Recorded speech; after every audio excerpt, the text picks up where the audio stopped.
അസ്സലാമു അലൈക്കും. ഇന്ന് ഞാൻ പാട്ട് പാടിക്കോട്ടെ എന്നും ചോദിച്ച് ഞാൻ വീഡിയോ ചെയ്തിട്ട് അത് ഭൂരിഭാഗം പേരും വേണ്ട എന്നാണ് പറഞ്ഞിരിക്കുന്നത്. അപ്പൊ ശരി, ഞാനത് ചെയ്യണില്ല. പിന്നെ ഞാൻ പറഞ്ഞല്ല, എൻ്റെ വീഡിയോ കൂടുതലായിട്ട് കാണുന്നത് മുസ്ലിങ്ങളാണ്. എനിക്ക് ഒരുപാട് പേര്, എല്ലാ വിഭാഗത്തിൽപ്പെട്ടവരും ഉണ്ട്. എന്നാലും എനിക്ക് ഭൂരിഭാഗം പേരും മുസ്ലിങ്ങളാണ് എനിക്ക് സബ്സ്ക്രൈബർമാര്. ഞാൻ കുറ്റപ്പെടുത്തി പറഞ്ഞതല്ല, അതാണ് യാഥാർത്ഥ്യം. ഞാൻ എൻ്റെ സബ്സ്ക്രൈബറിനെ എനിക്കിപ്പോ കാണാൻ പറ്റുന്നുണ്ട്. എൻ്റെ വീഡിയോയിൽ എനിക്ക് കാണാൻ പറ്റുന്നുണ്ട്, വീഡിയോന്റെ സ്റ്റുഡിയോയിൽ എനിക്ക് കാണാൻ പറ്റുന്നുണ്ട്. അപ്പൊ അതുകൊണ്ടാണ് ഞാൻ യൂട്യൂബ് സ്റ്റുഡിയോയിൽ കാണാൻ പറ്റുന്നുണ്ട്. എനിക്ക് എത്ര സബ്സ്ക്രൈബർ ആയിട്ടുണ്ട്, എത്ര പേരൊക്കെ ഉണ്ട്, അവരുടെ പേരുകൾ ഒക്കെ എനിക്ക് കാണാൻ പറ്റുന്നുണ്ട്. പിന്നെ പ്രൊഫൈലില് അവരുടെ ചിത്രങ്ങളും ഉള്ളവരുടെ എനിക്ക് ചിത്രങ്ങളും കാണാൻ പറ്റുന്നുണ്ട്. അതുകൊണ്ടാണ് ഞാൻ പറഞ്ഞ എൻ്റെ സബ്സ്ക്രൈബർ ഭൂരിഭാഗം പേരും മുസ്ലിങ്ങളാണെന്നുള്ളത്. അപ്പൊ ശരി, ഞാൻ നിങ്ങളുടെ ആ ഒരു ഞാനത് ചെയ്യണ്ട എന്നാണ് നിങ്ങൾ നിർദ്ദേശിച്ചിട്ടുള്ളത്. കൂടുതലും പേരും ഞാനത് മാനിക്കുന്നു, ഞാനത് ചെയ്യുന്നില്ല. പിന്നെ പറഞ്ഞിട്ടുണ്ട് എൻ്റെ അന്നുള്ള വിവരങ്ങള്,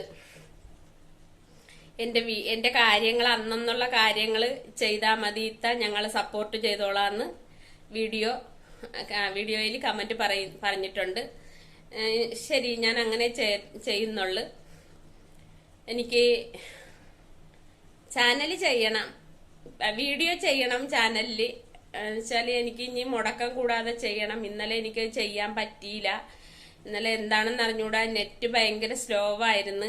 കാരണം ഇന്നലെ വീഡിയോ ഇടാൻ പറ്റിയില്ല. ഇന്ന് രാവിലെയാണ് ഞാൻ വീഡിയോ ചെയ്തത്. ഇന്നലെ രാത്രിയിൽ വീഡിയോ ചെയ്തിട്ടിട്ട് അത് ശരിയായില്ല.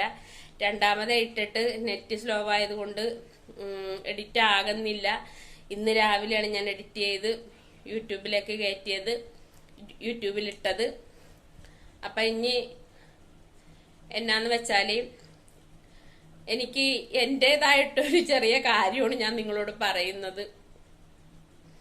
ഞാൻ വളർന്ന സാഹചര്യമാണ്, ജീവിച്ച സാഹചര്യത്തിലുള്ള അവസ്ഥയാണ്, ഇപ്പൊ ജീവിക്കുന്ന സാഹചര്യങ്ങളിലുള്ള അവസ്ഥയാണെന്നൊന്നും എനിക്കറിയത്തില്ല. എനിക്ക് പെട്ടെന്ന് ദേഷ്യം പിടിക്കണ്. അങ്ങനെയൊന്നും അല്ലായിരുന്നു.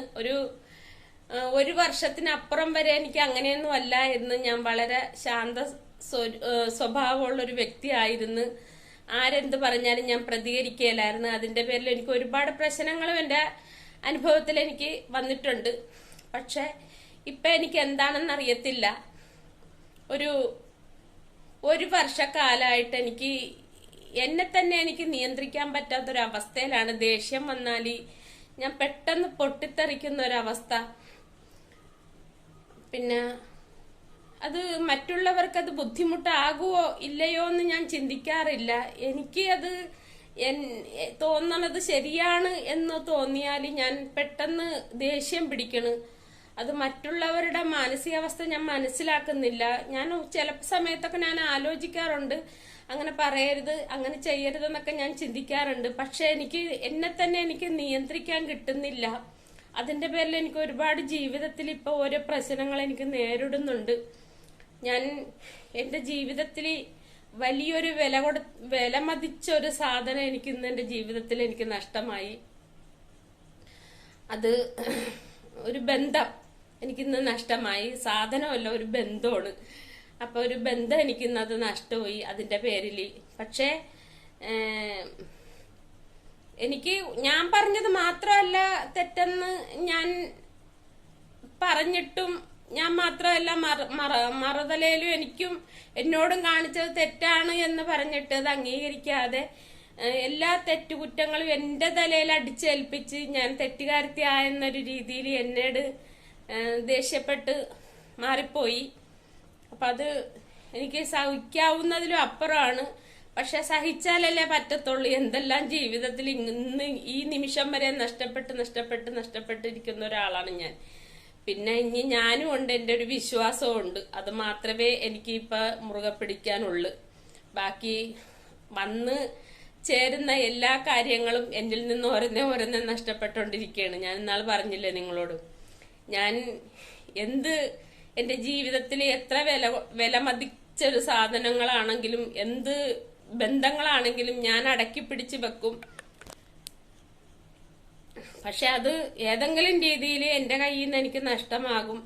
അതിലെനിക്ക് പ്രശ്നങ്ങളൊന്നുമില്ല. പക്ഷെ നമ്മളാ ഒരു കുറ്റക്കാരത്തെയും കൂടി ആക്കിയിട്ട് അങ്ങനെ പോകുമ്പോഴൊരു വിഷമം, സങ്കടം. അപ്പൊ ഞാനങ്ങനെ ആലോചിച്ച് ഈ നഷ്ടങ്ങളൊന്നും ഇനി ഒരിക്കലും എനിക്കിനി തീരാൻ പോണില്ല. എന്റെ ജീവിതത്തിൽ ഇങ്ങനെ നഷ്ടങ്ങളല്ലാതെ ലാഭമൊന്നും ജീവിതത്തിൽ ഉണ്ടാകണില്ലല്ലോ. എന്തെങ്കിലും ഒരു ലാഭം എന്റെ ജീവിതത്തിൽ ഉണ്ടാകുമോ, അല്ലെങ്കിൽ എന്തെങ്കിലും ഒരു സന്തോഷം എന്റെ ജീവിതത്തിൽ ഉണ്ടാകുമോ എന്നുള്ളൊരു ചിന്ത എന്നിൽ വന്ന്. അപ്പൊ എനിക്ക് നിങ്ങളോടൊന്നത് പറയണമെന്ന് തോന്നി. പിന്നെ ഞാനിന്ന് പഞ്ചായത്ത് വരെയും വൈകുന്നേരം പോയിരിക്കുകയായിരുന്നു. ഒരു 3 മണിക്ക് ശേഷം എന്റെ കൂട്ടുകാരത്തി ജുമൈല ഇവിടെ ഇല്ല, അവള് പള്ളൂരുത്തിയിലാണ്. അപ്പൊ അവളിവിടെ വന്നിട്ടുണ്ടായിരുന്നു. അപ്പൊ ഞങ്ങൾ രണ്ടുപേരും കൂടി ഹോട്ടലിൽ പോയി ചോറൊക്കെ ഉണ്ട്. അത് കഴിഞ്ഞതിന് ശേഷം പിന്നെ പഞ്ചായത്തിൽ പോയി, ബാങ്കിൽ പോയി, പിന്നെ വന്ന് ബേക്കറി വന്ന് എനിക്ക് അവളൊരു ഷാർജ ഷേക്ക് വാങ്ങി തന്ന് അതൊക്കെ കുടിച്ച് രണ്ടുപേരും കൂടി സന്തോഷമായിട്ട് അങ്ങും ഇങ്ങും പിരിഞ്ഞ് ഞാനിപ്പോൾ ബാങ്കിൽ പോയിട്ട് കുറച്ച് നേരമായിട്ടുള്ളൂ വന്നിട്ട്. അപ്പം ഞാൻ അവിടുത്തെ വീഡിയോ ചെയ്യാം. ഇനിയിപ്പോൾ ഇവിടെ ഭയങ്കര മഴയായിരുന്നു, വൈകിട്ട് ഭയങ്കര മഴക്കാറും മഴയൊക്കെ ആയിരുന്നു, ഇടിവെട്ടുമൊക്കെ ഉണ്ട്. ചിലപ്പോൾ കറണ്ട് പോകാൻ വളരെ സാധ്യത കൂടുതലുണ്ട്. ഞാൻ ബാങ്കിൽ പോയിട്ട് വരുമ്പോൾ കറണ്ട് ഇല്ലായിരുന്നു, ഇപ്പം വന്നതേ ഉള്ളു കറണ്ട്. അപ്പം അത്താഴത്തിന് ചോറൊന്നും വച്ചിട്ടില്ല. ഇത് കഴിഞ്ഞിട്ട് വേണം, വീഡിയോ എടുത്തതിന് ശേഷം വേണം ചോറ് വയ്ക്കാനായിട്ട്. പിന്നെ ഞാൻ എപ്പോഴും പറയും പോലെ തന്നെ എനിക്ക് വീഡിയോ ചെയ്തൊന്നും വലിയ പരിചയമൊന്നുമില്ല. എന്തെങ്കിലുമൊക്കെ തപ്പലൊക്കെ വരുന്നുണ്ട്.